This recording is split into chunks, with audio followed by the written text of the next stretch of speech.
មានតែម៉ាស៊ីនព្រីន model មួយនេះគឺងាយស្រួលតាមខ្លួនមែនតើបងប្អូនមួយរៀងតូចច្រឡឹងអាចយកប្រើប្រាស់នៅខាងក្រៅក៏បានឬក៏អាចហៅថា mobile service ក៏បានដែរស័ក្តិសមបំផុតសម្រាប់បងលក់ទំនិញហាងកាហ្វេភោជនីយដ្ឋានឬក៏សេវាកម្មដឹកជញ្ជូន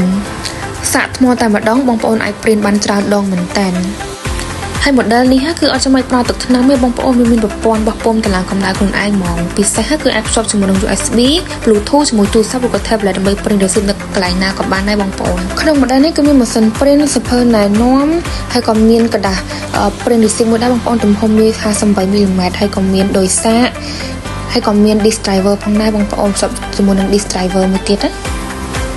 អ្វីកាន់តែពិសេសម៉ាស៊ីនព្រីន model មួយនេះគឺ support ជាមួយនឹង Windows Android iOS ហើយនិង Mac អញ្ចឹងសម្រាប់ប្រព័ន្ធថាបងប្អូនអាចឆាតចូល Page ក៏បានឬក៏តាក់ទងតាម Telegram ក៏បានដែរអរគុណ